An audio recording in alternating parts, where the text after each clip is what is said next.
ಕ್ವಾರಿಯಲ್ಲಿ ಬಂಡೆ ಕುಸಿದು ಕಾರ್ಮಿಕರು ಸಾವನ್ನಪ್ಪಿದ್ದಾರೆ. ಬೆಂಗಳೂರು ದಕ್ಷಿಣ ತಾಲೂಕಿನ ಮಾದಾಪಟ್ಟಣದಲ್ಲಿ ಈ ಒಂದು ದುರಂತ ಸಂಭವಿಸಿದೆ.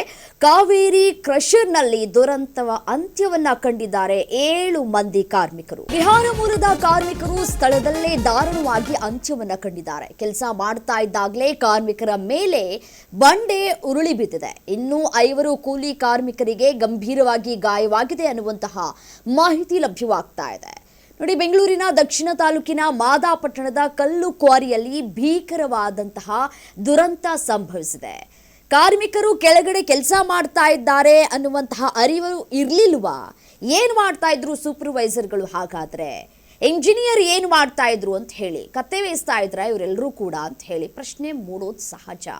ಒಬ್ಬರ ಜೀವಕ್ಕೆ ಬೆಲೆ ಇಲ್ವಾ? ಹಾಗಾದ್ರೆ ಬೆಳಿಗ್ಗೆ 7ರಿಂದ 7:30 ಸುಮಾರಿಗೆ ನಡೆದಿರುವಂತಹ ದುರಂತ ಇದು. ಈ ಒಂದು ದುರಂತದಲ್ಲಿ 7 ಮಂದಿ ಸಾವನ್ನಪ್ಪಿದ್ದಾರೆ. ಈ ಎಲ್ಲ ಕಾರ್ಮಿಕರು ಕೂಡ ಬಿಹಾರದ ಮೂಲದವರು ಅನ್ನುವಂತಹ ಮಾಹಿತಿಗಳು ಲಭ್ಯವಾಗ್ತಾ ಇದೆ. ಕ್ರಷರ್ನಲ್ಲಿ ಕೆಲಸ ಮಾಡುವಂತಹ ಸಂದರ್ಭದಲ್ಲಿ ಆಗಿರುವಂತಹ ಘಟನೆ ಇದು. ಸ್ಥಳದಲ್ಲಿ ಯಾವ ನಾಯಕರು ಕೂಡ ಇರಲಿಲ್ಲ, ಅಂದರೆ ಸೂಪರ್ವೈಸರ್ಗಳು ಕೂಡ ಇರಲಿಲ್ಲ, ಇಂಜಿನಿಯರ್ಗಳು ಕೂಡ ಇರಲಿಲ್ಲ. ಆರಾಮಾಗಿ 10 ಗಂಟೆ 11 ಗಂಟೆ ಸುಮಾರಿಗೆ ಸೂಪರ್ವೈಸರ್ ಬರ್ತಾರೆ ಮತ್ತೆ ಇಂಜಿನಿಯರ್ ಬರ್ತಾರೆ. ಪಾಪ ಕೆಲಸ ಮಾಡೋ ಕಾರ್ಮಿಕರು 7ರಿಂದ 7:15 ಒಳಗಡೆ ಕೆಲಸವನ್ನ ಕೂಡ ಅವರು ಆರಂಭ ಮಾಡಿಬಿಟ್ಟಿರ್ತಾರೆ. ಬಟ್ ಆದರೆ ಇಲ್ಲಿ ಈ 7 ಮಂದಿ ಸಾವಾಗಿದೆಯಲ್ಲ, ಈ ಸಾವಿಗೆ ಯಾರು ಹೊಣೆ?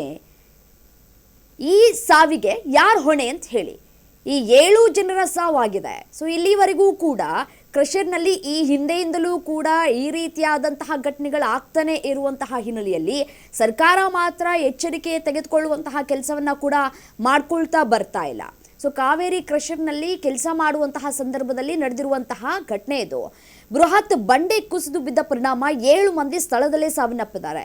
ಮೃತರೆಲ್ಲರೂ ಕೂಡ ಬಿಹಾರ ಮೂಲದ ವಲಸೆ ಕಾರ್ಮಿಕರು ಅಂತ ಹೇಳಿ ಮಾಹಿತಿ ಸಿಗ್ತಾ ಇದೆ. ನೋಡಿ, ಎಂದಿನಂತೆ ಕೆಲಸದಲ್ಲಿ ತೊಡಗಿಕೊಂಡಿದ್ದಂತಹ ಸಂದರ್ಭದಲ್ಲಿ ಏಕಾಏಕಿ ಬಂಡೆ ಉರುಳಿ ಈ ಒಂದು ದುರಂತ ಸಂಭವಿಸಿದೆ. ಘಟನೆಯಲ್ಲಿ ಇನ್ನೂ 5 ಕಾರ್ಮಿಕರು ಕೂಡ ಗಂಭೀರವಾಗಿ ಗಾಯಗೊಂಡಿದ್ದಾರೆ.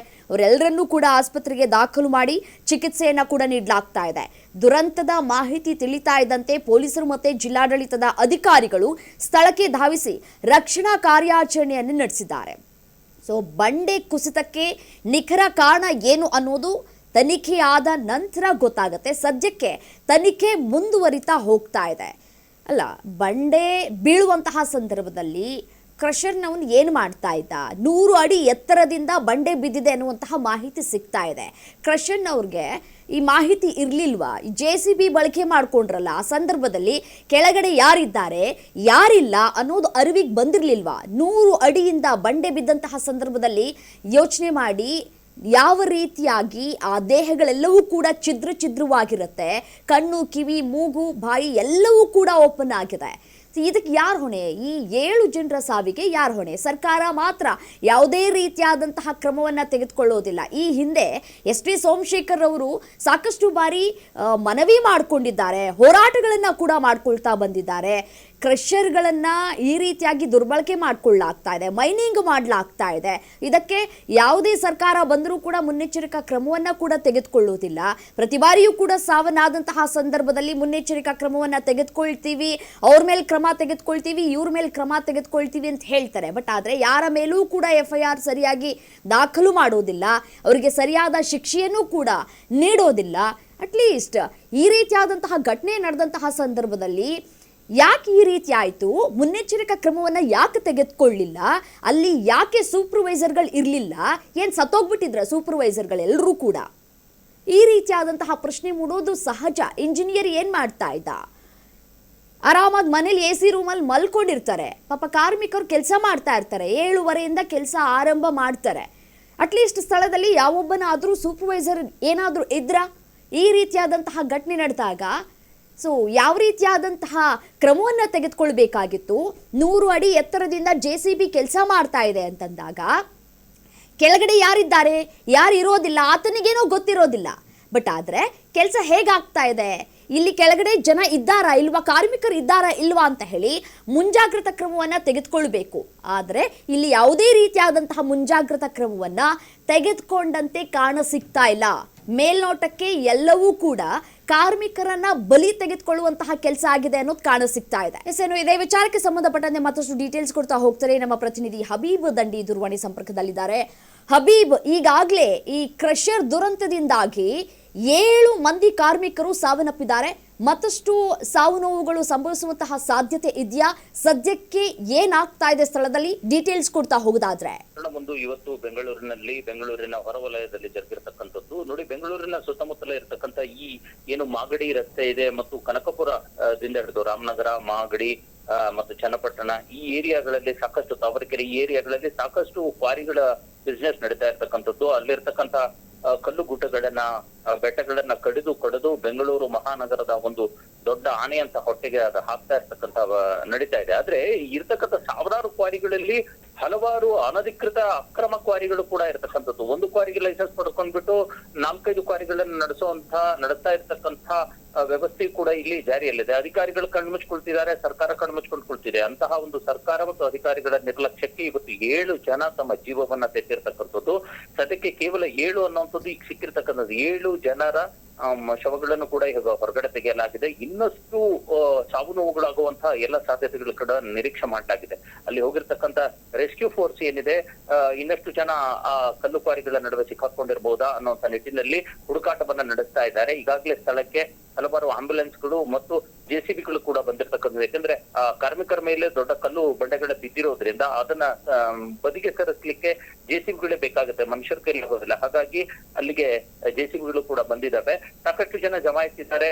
ಸಂಬಂಧಪಟ್ಟ ಯಾರು 7 ಜನ ಸಾವಾಗಿದ್ದಾರೆ ಅವರ ಕುಟುಂಬಸ್ಥರ ಆಕ್ರಂದನ ಮುಗಿಲು ಮುಟ್ಟಿರ್ತಕ್ಕಂಥದ್ದು. ಸ್ಥಳಕ್ಕೆ ಸ್ಥಳೀಯ ಪ್ರತಿನಿಧಿಗಳು ಕೂಡ ಭೇಟಿ ನೀಡಿದ್ದಾರೆ. ಅವರು ತಮ್ಮದೇ ಆಗಿರತಕ್ಕಂಥ ರೀತಿಯಲ್ಲಿ ಕ್ವಾರಿಗಳ ಮಾಲೀಕರ ವಿರುದ್ಧ ತಮ್ಮ ವಾಗ್ದಾಳಿಯನ್ನ ನಡೆಸ್ತಾ ಇದ್ದಾರೆ. ಆದ್ರೆ ಅಲ್ಲಿಗೆ ಪರ್ಮಿಷನ್ ಕೊಟ್ಟಿರ್ತಕ್ಕಂಥ ಅಥವಾ ಕೊಟ್ಟಿರ್ತಕ್ಕಂಥ ಅಧಿಕಾರಿಗಳು ಎಲ್ಲಿದ್ದಾರೆ ಮತ್ತು ಈ ಸ್ಥಳೀಯ ಪ್ರತಿನಿಧಿಗಳು ಏನು MLA-ಗಳಿದ್ದಾರೆ ಅವರ ಗಮನಕ್ಕೆ ಬರದ ಹಾಗೇನೆ ಈ ತರದ ಒಂದು ಪರ್ಮಿಷನ್ ಕೊಡ್ತಿದಾರಾ ಅನ್ನುವಂತ ಪ್ರಶ್ನೆಗಳು ಕೂಡ ಸಾರ್ವಜನಿಕರು ಕೇಳ್ತಾ ಇದ್ದಾರೆ. ಹಾಗಾಗಿ ಒಂದು ರೀತಿಯ ದೊಡ್ಡ ಅಕ್ರಮ ಮತ್ತು ಅವ್ಯವಸ್ಥೆ ಈ ಮೂಲಕ ಹೊರಗಡೆ ಬಿದ್ದಿರತಕ್ಕಂಥದ್ದು. ಆದರೆ ಈ ಅಕ್ರಮ ಅವ್ಯವಸ್ಥೆಗೆ ಒಂದ್ ರೀತಿ ಜೀವಗಳು 7 ಜೀವಗಳು ಬಲಿಯಾಗಿರ್ತಕ್ಕಂಥದ್ದು ದುರಂತವಾಗಿದೆ. ರಮ್ಯ ನೋಡಿ, ಇಷ್ಟೆಲ್ಲ ಆಗ್ತಾ ಇದ್ರು ಕೂಡ ಕೂಲಿ ಆರಿಸ್ಕೊಂಡು ಬಂದಿರ್ತಾರೆ ಬಡವರು, ಅವ್ರ ಜೀವಕ್ಕೆ ಬೆಲೆ ಇಲ್ವಾ ಅನ್ನುವಂತಹ ಪ್ರಶ್ನೆ ಒಂದ್ ಕಡೆ. ಆದ್ರೆ ಈ 7 ಗಂಟೆ 7:15 ಸುಮಾರಲ್ಲಿ ನಡೆದಿರುವಂತಹ ಘಟನೆ, ಸೂಪರ್ವೈಸರ್ ಏನ್ ಮಾಡ್ತಾ ಇದ್ರು? ಕತ್ತೆ ಮೇಯಿಸ್ತಾ ಇದ್ರಂತ. ಇಂಜಿನಿಯರ್ ಏನ್ ಮಾಡ್ತಾ ಇದ್ರು? ಈ ಸಂದರ್ಭದಲ್ಲಿ ಯಾರು ಇರ್ಲಿಲ್ವಾ ಅಂತ ಹೇಳಿ ಏನಾಗುತ್ತೆ ರಮ್ಯಾ, ಖಾಸಗಿ ಆ ತರದ ಒಂದು ಸಂಸ್ಥೆಗಳಲ್ಲಿ ಯಾವುದೇ ರೀತಿಯ ಕಟ್ಟಪ್ಪಣೆಗಳನ್ನ ಅಥವಾ ಯಾವುದೇ ರೀತಿಯ ನಿಬಂಧನೆಗಳನ್ನ, ಕಾನೂನುಗಳನ್ನ ಕಠಿಣವಾಗಿ ಪಾಲನೆ ಮಾಡುವಂತ ಪರಿಸ್ಥಿತಿ ಇರೋದಿಲ್ಲ.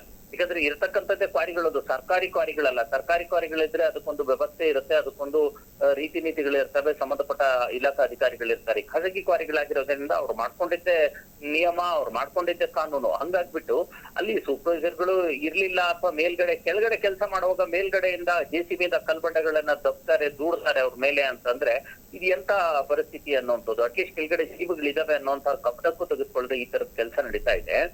ಆದ್ರೆ ಈಗ ನೋಡಿ, ಎಲ್ಲದ್ರ ಬಗ್ಗೆ ಒಂದು ಸಮಗ್ರ ತನಿಖೆ ಆಗ್ಬೇಕು ಈ ಅನ್ನುವಂತ ಒಂದು ಆರೋಪ ಕೂಡ ಕೇಳಿ ಬರ್ತಾ ಇದೆ. ಇದ್ರ ಜೊತೆಗೆ ಈಗಾಗಲೇ ನೋಡಿ, ಸ್ಥಳೀಯ ಶಾಸಕ S.C. ಸೋಮಶೇಖರ್ ಭೇಟಿ ನೀಡಿದ್ದಾರೆ. ಅವರು ಆಕ್ರೋಶ ವ್ಯಕ್ತಪಡಿಸ್ತಾ ಇದ್ದಾರೆ. ಅವರು ರೂಲ್ಸ್ ಗಳನ್ನ ಫಾಲೋ ಮಾಡ್ತಿಲ್ಲ ಅನ್ನೋಂಥ ಮಾತನ್ನ ಹೇಳ್ತಿದ್ದಾರೆ. ಇದ್ರ ಜೊತೆಗೆ ಸ್ವತಃ ಮುಖ್ಯಮಂತ್ರಿ DK ಶಿವಕುಮಾರ್ ಕೂಡ ರಿಯಾಕ್ಷನ್ ಕೊಟ್ಟಿರ್ತಕ್ಕಂಥದ್ದು.